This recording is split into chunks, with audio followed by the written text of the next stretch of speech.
Hello guys, good morning. आज हम सीखेंगे क्लास 9th के chapter Heron's formula. Heron's class 9th का फार्मूला चैप्टर है, फार्मूला नहीं है, चैप्टर है। इस चैप्टर को आज बिल्कुल अच्छे से समझेंगे कि इस चैप्टर को या इस फार्मूले की जरूरत क्यों पड़ी, क्यों ये फार्मूला आया, वो भी ट्रायंगल, क्वाड्रिलेटरल, इन सब चीजों पे क्यों जरूरत पड़ी है और क्यों आया है। इस चैप्टर को आपको समझने के लिए, उसके बाद क्वेश्चन सभी सॉल्व करने के लिए आपको स्क्वायर याद होना चाहिए। 1 से लेकर 50 तक, नहीं तो कम से कम 30 तक याद करके रखिए।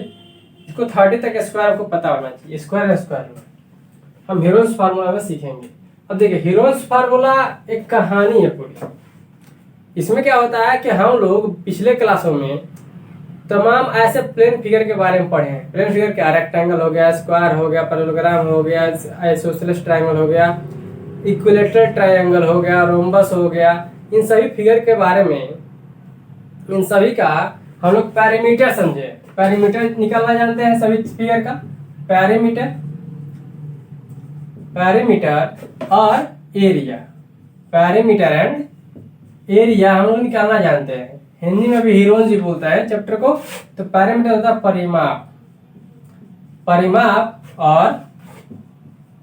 परिमाप और क्षेत्रफल निकालना हम सीखे हैं पिछले फार्मूले में। पिछले क्लासेस में इसके बारे में सीखा गया है।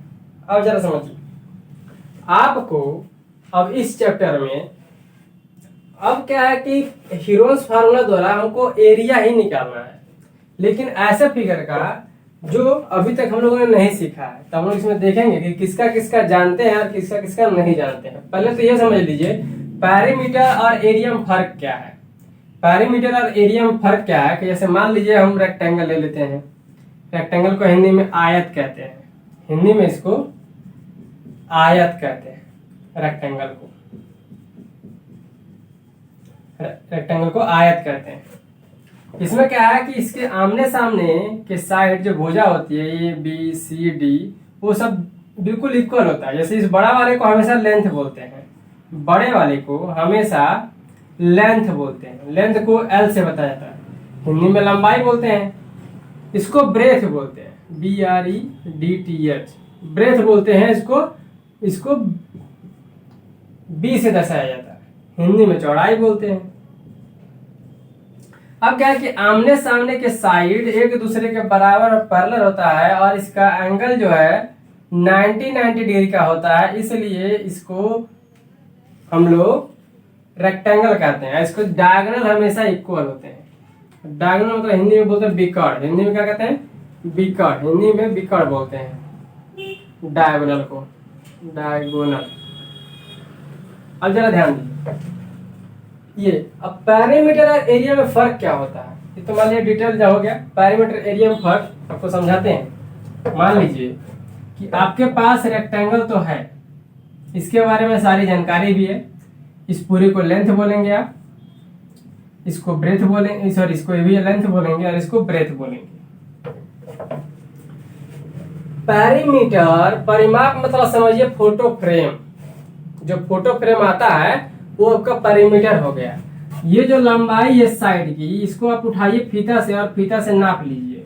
ये सिर्फ लंबाई है, तो इसको बोलेंगे पैरामीटर। सभी साइडों को जब जोड़ देंगे तो पैरामीटर हो जाएगा। इसके बीच में जो ये जगह खाली है, तो इस पूरे जगह को कहा जाता है एरिया। इस पूरे जगह को कहा जाता है एरिया। एरिया बोलते हैं पूरे जगह को, ठीक है। पूरी जगह क्या कहते हैं, एरिया बोलते हैं। हम क्या कर रहे हैं कि बोर्ड के किनारे किनारे ये जो बॉर्डर लगा हुआ है, इस बॉर्डर को अगर फीता लेकर नापें, इस फीता लेकर नापें, तो क्या होगा कि इस पूरे फीता को नापेंगे ना, तो हमको मिलेगा पैरामीटर मिलेगा। क्या मिलेगा, पैरामीटर मिलेगा। लेकिन हम बोर्ड के कहाँ लिख रहे हैं, तो बोर्ड के एरिया में लिख रहे हैं। कहाँ लिख रहे हैं, बोर्ड के एरिया में लिख रहे हैं। जो दीवारें, जो घरों के दीवार जो 4 बाउंड्री की रहती है, तो दीवारों को जो फीता लेकर नापेंगे आप, तो आपको पैरामीटर मिलेगा। लेकिन दीवारों के अंदर जो ये जगह खाली है, इसको एरिया बोलते हैं। हम लोग एरिया में रहते हैं ना कि पैरामीटर में। जब फोटो फ्रेम आता है, देखिए फ्रेम मिलता है सिर्फ। जो फ्रेम की सारा साइड जोड़ेंगे तो आपको पैरामीटर मिल जाएगा। एरिया फ्रेम के अंदर जो खाली उस जगह को बोलते हैं एरिया, और उसमें क्या किया जाता है, उसमें फोटो लगा दिया जाता है। ठीक है, तो फोटो लगाया जाता है, उसके में उसके एरिया में लगाया जाता है। क्लियर हुआ? अब देखिए, ये तो समझ गए कि पेरीमीटर और एरिया का फर्क क्या अंतर है। सेमी पेरीमीटर, पेरीमीटर में एक आता है semi perimeter, semi perimeter, semi perimeter. Semi perimeter को हिंदी में कहते हैं अर्ध परिमाप, अर्ध परिमाप, हिंदी में बोलते हैं इसको अर्ध परिमाप। सेमी नाम से ही क्लियर है, अर्ध, सेमी मतलब आधा, किसी भी चीज का आधा, ठीक, पूरे पेरीमीटर का आधा, ठीक, तो उसको सेमी पेरीमीटर बोलते हैं। और सेमी पेरीमीटर को दर्शाया जाता है यस से, स्मॉल यस से। मतलब क्या, अगर इसको पूरे जोड़ी ऐड करिए, मान लीजिए 10 है तो ये भी 10 होगा, ये 5 है तो ये भी 5 होगा, मीटर सेंटीमीटर कुछ हो सकता है। ठीक है, जब इन सभी को आप ऐड करेंगे 10 10 5 5, तो 10 10 20 10 30। अब 30 जो आया है 30 सेंटीमीटर मीटर, तो वो आपका आया है पेरीमीटर। क्या आया है? पेरीमीटर। इसी को क्या करिए कि 30 सेंटीमीटर को आप डिवाइड दे दीजिए 2 से, तो आ जाएगा 15। तो आधा जब करोगे किसी पेरीमीटर का तो वही हो जाएगा उसका सेमी पेरीमीटर। सेमी पेरीमीटर हो जाता है उसी का क्या होता है, सेमी पेरीमीटर हो जाता है। अब कहानी आती है, ठीक है, आप पेरीमीटर समझ गए, एरिया समझ गए, सेमी पेरीमीटर समझ गए, लेकिन ये सेंटीमीटर मीटर क्या क्या चक्कर है जरा समझिए। एरिया आता है तो हम लोग स्क्वायर यूनिट लगाते हैं, स्क्वायर यूनिट लगाते हैं। हिंदी में वर्ग इकाई कहते हैं, हिंदी में वर्ग इकाई कहते हैं इसको वर्ग इकाई कहा जाता है।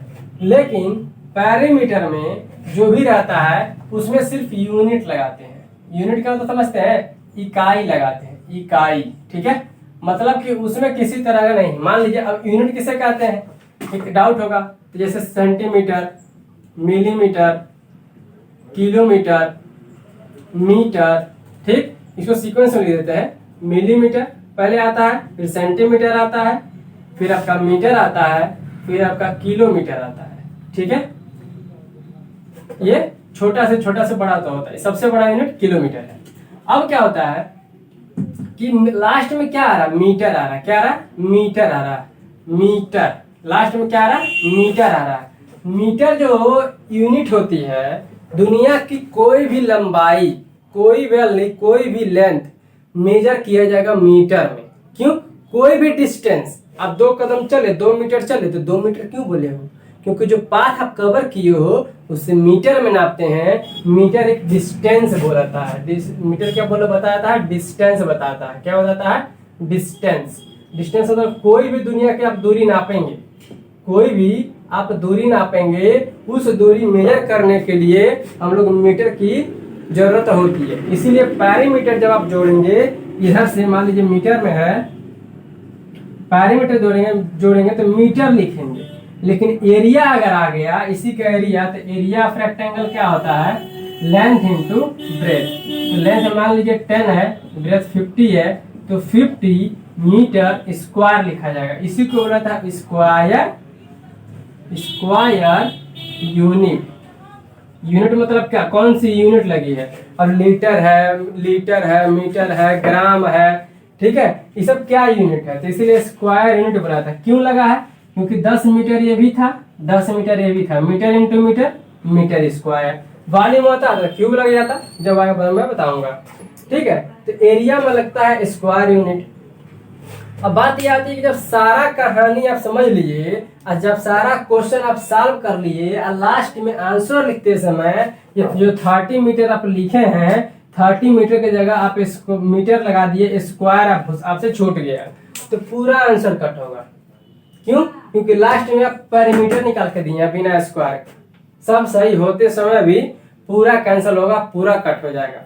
इसीलिए दोस्तों इस बात का जरूर ध्यान दीजिए, हर हाल में ध्यान दीजिए, तभी आपका ये सक्सेस होगा। तो आपको perimeter, area, semi perimeter, unit क्या होता है, स्क्वायर यूनिट क्या है, इसमें आप समझ गए हैं। अब मैं आपको जो समझाऊंगा वो पेरीमीटर और एरिया नहीं, बल्कि इस हीरोन्स फार्मूला का जरूरत क्यों पड़ी है इसके बारे में मैं बताऊंगा। कुछ इंपॉर्टेंस है, नोट कर लीजिए, ठीक है। मैं इसको अभी इरेज कर दे रहा हूं।